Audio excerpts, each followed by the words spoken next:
إن الشرك لظلم عظيم قال النبي صلى الله عليه وسلم من علق تميمة فقد أشرك۔ ہر قسم کی حمد و ثنا، تعریفات و تسبیحات اللہ رب العالمین کی ذات کے لیے خاص و لائق و زیبا ہے۔ ان گنت بے حد و بے حساب درود و سلام آقا نامدار جناب محمد الرسول اللہ صلی اللہ علیہ وسلم کی پیاری اور مقدس ذات پر حمد و ثنا اور درود و سلام کے بعد میں نے واجب الاحترام بھائیوں، بزرگوں، دوستوں، مسلمان ساتھیوں، آج کا جو موضوع ہے تعویذ لٹکانا شرک اور مسنون دم جائز۔ تو یاد رکھیں، کامیابی کی اولین شرط عقیدہ توحید ہے۔ عقیدہ توحید یہ میری اور آپ سب کی کامیابی کی اولین شرط ہے، عقیدہ توحید۔ عقیدہ یہ عقد سے ہے۔ عقد کا معنی کیا ہوتا ہے؟ گرہ لگانا، مضبوطی کے ساتھ گانٹھ دینا، مضبوطی کے ساتھ کسی چیز کو باندھ دینا۔ جب ہم مسلمان ہوتے ہیں تو ہم یہ نظریہ، یہ عقیدہ بناتے ہیں کہ اللہ ہم تیرے ساتھ معاہدہ کرتے ہیں کہ ہم کسی بھی ذات کو تیرے ساتھ شریک نہیں کریں گے۔ اللہ یہ ہم معاہدہ اور عہد کرتے ہیں، تو اسی معاہدے والے کو عربی کے اندر عقد کہتے ہیں، اور اسی عقد سے ہے عقیدہ، گرہ لگانا، مضبوط باندھنا۔ ہم نے یہ نظریہ اور عقد بنا لیا ہے، یہ ہم نے اللہ کے ساتھ معاہدہ کر لیا، اللہ جب تک جئیں گے تیرے ساتھ کسی کو اللہ شریک نہیں کریں گے۔ توحید کا معنی کیا ہے؟ وحد یوحد، توحید اکیلا بنانا، ایک جاننا، اللہ کو اس کی ذات میں، اس کی صفات میں، اس کے افعال میں، اس کی قدرت میں، اس کے حکم میں، اس کو ایک جاننا، کسی کو شریک نہ کرنا۔ اور شرک کا معنی کیا ہوتا ہے؟ شرک کا معنی ہوتا ہے حصے دار بنانا، شریک بنانا۔ رب العالمین جس طرح قرآن پاک میں فرماتے ہیں ام لہم شرک فی السماء، کیا ان کے باطل معبودوں میں کوئی ہے جو آسمان و زمین کی تخلیق میں اس کو حصے دار ہو؟ اللہ اکیلا ہے، اس اکیلے نے آسمان بنائے، اس اکیلے نے زمین بنائی۔ تو اس لیے میرے محترم بھائیوں، ہماری کامیابی کی اولین شرط عقیدہ توحید ہے، اور شرک جو ہے یہ اس کے برعکس ہے، جو ناقابل معافی جرم ہے، اور شرعی دم کی ایک اللہ تعالیٰ نے پیارے پیغمبر علیہ السلام نے رخصت دی ہے، اور شرکیہ دم سے منع کیا ہے۔ تو اسی طرح شرک کی اقسام میں سے، شرک کی شکوں میں سے ایک شک جو ہے وہ تعویذ لٹکانا بھی ہے۔ تعویذ لٹکانا شرک، جیسے میں نے حدیث پڑھی ہے۔ تو یاد رکھیں، جو شرک کرتا ہے وہ بندہ مشرک ہوتا ہے، اور جو مشرک ہوتا ہے اس کے اوپر رب کی جنت حرام ہوتی ہے۔ آئیں اللہ کا قرآن پڑھ کے دیکھیں، اللہ تعالیٰ نے سورہ المائدہ کے اندر فرمایا، سورہ آیت نمبر 72 کے اندر فرمایا کہ انہ من یشرک باللہ فقد حرم اللہ علیہ الجنہ ومأواہ النار، اللہ نے مشرک کے اوپر جنت کو حرام کر دیا، اس کا ٹھکانہ جہنم ہے۔ اور اسی طرح حدیث کے اندر فرمایا کہ من مات یشرک باللہ شیئا داخل النار، شرک کرتے ہوئے جو بندہ مر گیا وہ ڈائریکٹ جہنم کے اندر جائے گا۔ مسلم شریف کے اندر ہے، فرمایا مشرک کے اعمال برباد ہو جاتے ہیں، وَلَوْ أَشْرَكُوا لَحَبِطَ عَنْهُمْ مَا كَانُوا يَعْمَلُونَ، فرمایا مشرکوں کے اعمال برباد اللہ تعالیٰ کر دیتا ہے۔ اور اللہ تعالیٰ نے 18 پیغمبروں کا نام لے کر فرمایا اگر یہ بھی شرک کرتے تو اللہ ان کے اعمال بھی ضائع کر دیتا۔ اسی طرح فرمایا مشرک جو ہے ابدی ہمیشہ جہنم میں رہے گا۔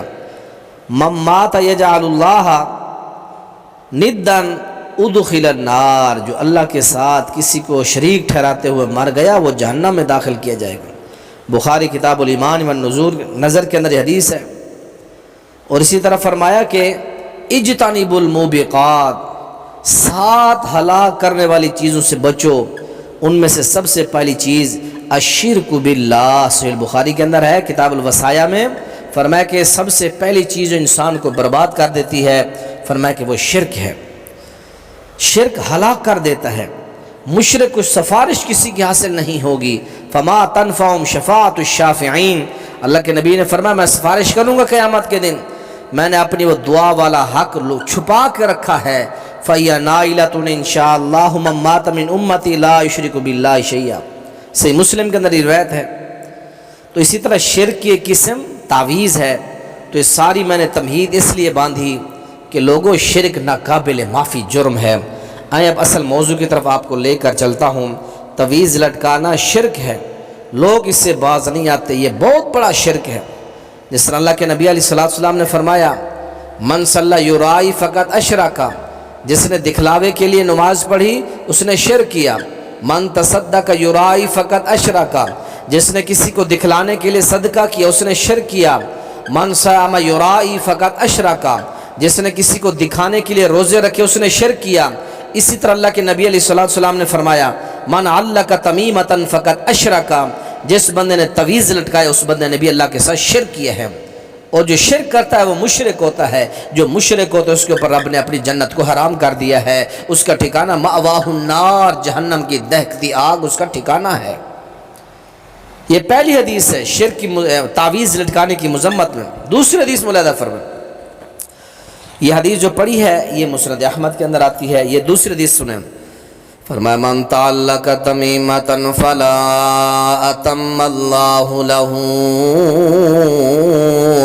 فرمایا جو بندہ تعویذ لٹکاتا ہے اللہ اس کی مراد پوری نہ کرے، اللہ اس کی خواہش پوری نہ کرے، اس کی دل کی جو تمنا ہے اللہ اس کو پورا نہ کرے۔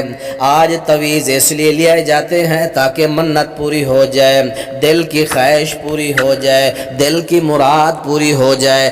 آؤ نا تعویذ لٹکانے والو، اللہ کے رسول علیہ السلام تمہیں بد دعائیں دے رہے ہیں۔ اللہ جو بدبخت بندہ تعویذ لٹکائے، جو تمیمہ لٹکائے، اپنی گردن میں لٹکائے یا اپنے بازو یا اپنے کلائی کے اندر لٹکائے، اللہ میں محمد رسول اللہ بد دعا دے تو اللہ اس کی مراد پوری نہ کرنا۔ تو تعویذ لینے کے لیے جائے کہ میری مراد پوری ہو جائے، میری مراد منت پوری ہو جائے، اللہ کا رسول بد دعا دے اللہ جو تعویذ پہنے اس کی مراد پوری نہ کرنا۔ تیسری حدیث ہے، فرمایا من تعلق شیئا وکل الیہ، جس نے کوئی چیز لٹکائی تو اس کو اسی کے سپرد کر دیا جائے گا۔ جس نے کوئی چھلا لٹکایا، کوئی دھاگا لٹکایا، کوئی تعویذ لٹکایا، اللہ کریم اس کو شفا نہیں دیں گے، اللہ اس کے اوپر رحمت نہیں کریں گے، بلکہ اللہ اس بندے کو اس چیز کے سپرد کر دے گا جس سے اس نے شفا یا اپنی مراد پوری ہونے کی نیت اور نظریہ رکھا ہے۔ اللہ کہتے ہیں جا اب یہ تجھے شفا دے گی، میرے پاس تیرے لیے کچھ نہیں ہے، اگر میرے اوپر تیرا یقین کامل ہوتا تو میرے پاس آتا، میرا قرآن پڑھتا، میں تجھے شفا دیتا، تو نے تو مجھے چھوڑ دیا۔ اسی طرح میرے محترمان بھائیوں، اللہ کریم کے پیغمبر کے صحابی حضرت حذیفہ بن یمان رضی اللہ تعالیٰ عنہ ایک بیمار بندے کے پاس گئے، دیکھتے کیا اس کے بازو کے اوپر دھاگا بندھا ہوا ہے، آپ نے وہ دھاگا پکڑا، کاٹ دیا اور ساتھ قرآن پاک کی آیت بیان فرمائی، تلاوت فرمائی، فرمایا وَمَا يُؤْمِنُ أَكْثَرُهُمْ بِاللَّهِ إِلَّا وَهُمْ مُشْرِكُونَ۔ قرآن پاک کا 13واں پارہ سورہ یوسف ہے، فرمایا بہت سے ایمان لانے والے شرک کا بھی ارتکاب کرتے ہیں، وہ اللہ کریم کی ذات کے ساتھ شرک بھی کرتے ہیں۔ فرمایا تعویذ پہنے مرنے والا کبھی کامیاب نہیں ہوگا، اگر کوئی بندہ تعویذ پہنے ہوئے مر جائے وہ فلاح نہیں پائے گا۔ آؤ نا دلیل ملاحظہ فرماؤ، رأى رجلا فی یدہ حلقۃ من صفر، اللہ کے نبی علیہ السلام نے ایک آدمی کو دیکھا، اس نے اپنے ہاتھ کے اندر ایک تانبے کا چھلا پہنا ہوا ہے۔ آپ نے فرمایا ما ھذہ، یہ کیا ہے؟ اس نے کہا کہ قال من الواہنتی، یا رسول اللہ میں نے بیماری کی وجہ سے پہنا ہوا ہے۔ آپ نے فرمایا انزعها، اتار دے، پھینک دے اس کو، فإنها لا تزيدك، یہ تجھے زیادہ کرے گا وہنن، بیماری کے اندر۔ آگے فرمایا فإنك لو مت وهي عليك ما افلحت ابدا، اگر یہ پہنے ہوئے تو مر جائے تو فلاح نہیں پائے گا، کامیاب نہیں ہوگا۔ یہ مسند احمد کی 4 جلد کے اندر یہ حدیث ہے۔ فرمایا کہ اگر تو یہ تعویذ پہنے ہوئے مر گیا تو کامیاب نہیں ہوگا۔ تعویذ پہننے والا اپنے آپ کو کامیاب سمجھتا ہے۔ آؤ نظر آگے چلیے، میں بات کو آگے چلانا چاہتا ہوں۔ نبی مکرم تعویذ سے کس قدر نفرت کرتے ہیں۔ 10 لوگوں کی جماعت آپ کے پاس آئی، آپ نے 9 لوگوں سے بیعت کی، 10ویں کو آپ نے چھوڑ دیا۔ صحابہ نے پوچھا یا رسول اللہ صلی اللہ علیہ وسلم، 10 بندے آئے تھے، آپ نے 9 کی بیعت لی ہے، 10ویں کو آپ نے کیوں چھوڑ دیا؟ 10ویں بندے سے کیوں آپ نے نفرت کی؟ تو آپ نے فرمایا ان علیہ تمیمتا، اس لیے کہ اس کے جسم کے اوپر تعویذ ہے، جس جسم پر تعویذ ہو محمد الرسول اللہ اس کو ہاتھ ملانا بھی گوارا نہیں کرتے۔ یہ حدیث مسند احمد کے اندر ہے، 16422 نمبر روایت ہے۔ اس لیے میرے مسلمان بھائیوں، جس بندے کے ہاتھ میں تعویذ ہو، جسم میں تعویذ ہو، محمد عربی سلام نہ کریں، ہاتھ نہ ملائیں۔ اللہ کے نبی نے فرمایا، بخاری کتاب الجہاد والسیر کے اندر 3005 نمبر روایت ہے، فرمایا مسلمانوں، جانوروں کے گردنوں میں جو تعویذ لٹکاتے ہو، جو تانت لٹکاتے ہو، جو بھی تم دھاگے پڑھوا کے لٹکاتے ہو، خبردار جانوروں کے گلوں کے اندر، جانوروں کے جسموں پر ایسی چیز نہ لٹکاؤ، خبردار ہر چیز جو ہے وہ کاٹ دو۔ کوئی تعویذ گنڈے تم نے ڈالے ہیں جانوروں کے گردنوں میں، کاٹ دو، پھینک دو ان کو۔ حضرت عبداللہ بن مسعود اور تعویذ سے نفرت۔ آپ نے اپنی بیوی کے گلے میں ایک دھاگا دیکھا، دھاگا دیکھنے کے بعد آپ نے پوچھا اے زینب یہ کیا چیز ہے؟ حضرت عبداللہ بن مسعود کی بیوی حضرت اماں زینب رضی اللہ عنہ نے فرمایا کہ یہ ایک بیماری ہے، مجھے اس بیماری کے لیے میں نے دم کرا کے دھاگا پہنا ہے۔ آپ نے سن کر اس دھاگے کو کاٹ دیا اور فرمایا کہ خاندان عبداللہ شرک و بدعت سے بے نیاز ہے، بے نیاز ہے۔ میں نے اللہ کے نبی علیہ السلام کو فرماتے ہوئے سنا ان الرقا والتمائم والتوالۃ شرک، اللہ کے نبی فرمایا کرتے تھے لوگوں جھاڑ پھونک شرک ہے، تعویذ لٹکانا شرک ہے، محبت کے منتر، ہر قسم کے جادو، یہ سارے شرک ہیں، اللہ کریم ان کی اجازت نہیں دیتا۔ اس لیے میری بیوی عبداللہ بن مسعود کی بیوی زینب، میرے گھر کے اندر ان چیزوں کی گنجائش نہیں ہے، میرے گھر میں یہ چیزیں نہ ہوں۔ آج کوئی بندہ کرے جرت اپنے بیوی کی گردن اپنے بیوی کے گلے سے اتارے تعویذ، پتہ چل جائے گا اس کے ایمان کا۔ تو اللہ تعالیٰ سے دعا کرتا ہوں اللہ تعالیٰ ہمیں ان شرک و بدعات والی تمام تر چیزوں سے اللہ تعالیٰ محفوظ فرمائے۔ جہاں شرکیہ دم یا شرکیہ گنڈے تعویذ لٹکانا یہ شرک ہے، وہاں رسول اللہ صلی اللہ علیہ وسلم نے دم، شرعی دم کی اجازت بھی دی ہے۔ متفق علیہ حدیث ہے، امر النبی صلی اللہ علیہ وسلم ان نسترقی من العین، نظر بد لگ جانے کی صورت میں آپ نے دم کرنے کا حکم دیا کہ دم کراؤ۔ کس طرح؟ حدیث ملاحظہ فرمائیں، حضرت ام سلمہ رضی اللہ عنہ فرماتی ہیں کہ میرے گھر میں ایک لڑکی آپ صلی اللہ علیہ وسلم نے دیکھی تو اس کے چہرے میں زردی تھی، تو نبی علیہ السلام نے فرمایا استرقوا لها فإن لها النظرۃ، نبی علیہ السلام نے فرمایا ام سلمہ اس بچی کو دم کراؤ، اس کے چہرے میں جو زردی ہے یہ نظر بد کی نشانی ہے۔ متفق علیہ، تو دم کرنے کی اللہ کے نبی علیہ السلام نے اجازت دی ہے، بلکہ حکم فرمایا ہے نظر بد اگر کسی کو لگی ہو تو اس کا دم کیا ہے؟ اللہ کے نبی نے صحیح مسلم کتاب الادب کے اندر یہ دعا سکھائی ہے کہ بسم اللہ ارقیکا من کل شیء یؤذیکا ومن شر کل نفس او عین حاسد اللہ یشفیکا۔ یہ دعا پڑھ کے فرمایا نظر بد والا یا جس کی پسلی کے اندر دانے نکلے ہوں، پھوڑے پھنسیاں نکلی ہوں، اس بندے کو آپ یہ دم کر سکتے ہیں۔ یہ صحیح مسلم کتاب الادب کے اندر ہے۔ نظر بد کا ایک دوسرا دم وہ ملاحظہ فرمائیں، حضرت مشکات شریف کے اندر حدیث ہے، مشکات کے اندر کتاب الطب والرقاء کے اندر ایک صحیح درجے کی حدیث ہے۔ پیارے پیغمبر جناب محمد رسول اللہ صلی اللہ علیہ وسلم کا فرمان امام بغوی رحمۃ اللہ علیہ نے شرح سنہ کے اندر اس روایت کو بیان کیا اور صحیح درجے کی روایت ہے۔ حضرت عامر بن ربیعہ نے حضرت سال بن حنیف رضی اللہ تعالیٰ عنہ کو غسل کرتے ہوئے دیکھا تو آپ نے فرمایا کہ واللہ ما رأیتک اليوم ولا جلد مخبّۃ، اللہ کی قسم ایسی خوبصورتی اور ایسی خوبصورت جلد میں نے نہیں دیکھی۔ فلبت سہل، حضرت سہل بے ہوش ہو کے نیچے گر گئے۔ فأوتي رسول اللہ صلی اللہ علیہ وسلم، آپ کے پاس ان کو اٹھا کے لایا گیا، کہا گیا یا رسول اللہ حل لک فی سہل بن حنیف، آپ کو کوئی خبر ہے سہل بن حنیف کے متعلق؟ فرمایا کہ کیا ہے؟ تو صحابہ نے کہا واللہ ما یرفع راسہ، وہ تو سر بھی نہیں اٹھا سکتا، اتنا بے ہوش ہو چکا ہے۔ آپ نے فرمایا حل تتہمون لہ احد، تم کس پر الزام لگاتے ہو کہ اس کی نظر اس کو لگی ہے؟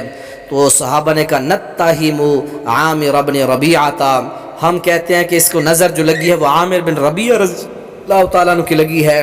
فدعا رسول اللہ صلی اللہ علیہ وسلم عامرا فغلظ علیہ، آپ نے ان کو بلایا، سختی سے آپ نے گفتگو کی۔ آپ نے فرمایا علامہ یقتل احدکم اخاہ، کیا تم میں اس کو ایک اپنے بھائی کو قتل کرنا چاہتا ہے؟ کیا تو قتل کرنا چاہتا ہے اپنے بھائی کو؟ اللہ بر رکھتا، جب تو نے خوبصورت بھائی مسلمان دیکھا تھا تو اس کے لیے برکت کی دعا کیوں نہ کی؟ اغتسل لہ فغسلہ عامر ووجہہ ویدین ومرفقیہ ورکبتیہ واطراف رجلیہ وداخلۃ ازارہ فی قدح، حضرت عامر بن ربیعہ نے اپنے ہاتھ، اپنی کوہنی، اپنے گھٹنے، اپنے پاؤں کے اطراف اور اپنے جو ہے یہ پنڈلیاں وغیرہ دھوئیں، غسل کر کے سمجھو کہ دیا تو وہ پانی جو ہے ثم صب علیہ فراح مع الناس لیس له باس، جیسے پانی ڈالا گیا تو وہ ایسے اٹھ کے بیٹھ گئے، ایسے ان کو راحت اور شفا ملی جیسے ان کو کوئی بیماری پہنچی نہیں تھی۔ تو ایک یہ دم کا بھی طریقہ ہے، اگر کسی کو نظر بد لگ جائے اس کے بارے میں پتہ ہو کہ اس کی یہ ناظر جو ہے یہ ہے، نظر اس کی لگی ہے، اس کو بلوا کے اس سے وضو کروائیں، غسل کروائیں، اس کا پانی جو ہے جو مریض کے اوپر ڈالیں تو اللہ اس کو شفا دے دے گا۔ اسی طرح اگر بچھو کاٹ جائے تو نبی علیہ الصلوۃ والسلام کا فرمان ہے، آپ نماز پڑھ رہے تھے تو بچھو نے آپ کو کاٹا، سنن ابن ماجہ کے اندر آپ نے فرمایا اللہ لعنت کرے بچھو پر، یہ نہ نمازیوں کو چھوڑتا ہے نہ نمازیوں کے علاوہ کو چھوڑتا ہے۔ آپ نے پانی منگوایا، اس کے اندر نمک ڈالی، ملا کر اس جگہ پہ آپ نے پانی لگایا وہ نمک والا، اور 3 جو آخری صورتیں ہیں سورہ اخلاص، سورہ فلق اور ناس، یہ تینوں صورتوں بھی پڑھتے گئے اور نمک والا پانی بھی اس جگہ پر لگاتے گئے جہاں بچھو نے ڈسا تھا، تو اللہ تعالیٰ نے فوراً شفا نصیب فرما دی۔ یہ ہمارے بھائی بزرگ محترم حاجی ذوالفقار صاحب یا انار شاہ والے بیٹھے ہیں، انہوں نے بھی فرمایا کہ میں نے اس حدیث پاک کے اوپر عمل کیا تو اللہ تعالیٰ نے فوراً شفا عطا فرمائی۔ سانپ ڈس لے تو صحابہ کا واقعہ بخاری کے اندر، صحابہ فرماتے ہیں سفر میں جا رہے تھے، ایک جگہ ہم نے سٹے کیا، رکے، ایک قبیلے سے عورت آئی، بچی آئی، اس نے کہا ہمارے سردار کو سانپ نے ڈس لیا ہے، آپ میں کوئی ہے دم کرنے والا؟ حضرت ابو سعید خدری رضی اللہ تعالیٰ عنہ فرماتے ہیں ہم میں وہ آدمی چلا گیا جس کو دم کا کوئی طریقہ یا کوئی اس کو پتہ ہی نہیں تھا، اس نے جا کے دم کیا، اللہ تعالیٰ نے سردار کو شفا دی اور اس نے انعام کے اندر 30 بکریاں بھی دے دیں۔ تو صحابی فرماتے ہیں ہم نے اس سے پوچھا کہ تم نے کیا پڑھا؟ تو انہوں نے کہا میں نے صرف سورہ فاتحہ پڑھی، اللہ تعالیٰ نے اس سردار کو جس کو سانپ نے ڈسا تھا اللہ نے اس کو شفا عطا فرما دی۔ تو مسلمان بھائیو، شرک، تعویذ لٹکانا شرک ہے، دم درود جو ہے شرعی طور پر قرآنی آیات پڑھیں، احادیث پڑھ کے آپ دم کریں، یہ جائز ہے۔ تو اس لیے تعویذ گنڈے یہ سب شرک ہیں، مسنون دم کرائیں یہ جائز ہے۔ اللہ تعالی ہم سب کو قرآن و حدیث پر عمل کرنے کی توفیق نصیب فرمائے۔ یہ پہلا حصہ ہے، اللہ نے زندگی دی تو اس کا اگلا حصہ بھی ریکارڈ کریں گے۔ اللہ ہم سب کو شرعی دم کرنے کی توفیق نصیب فرمائے، تعویذ گنڈوں سے، شرکیہ بدعات جو ہے دموں سے اور اس طرح علاج کے طریقوں سے اللہ تعالیٰ ہم سب کو محفوظ فرمائے۔ سبحان ربک رب العزت عما یصفون وسلام علی المرسلین والحمد للہ رب العالمین۔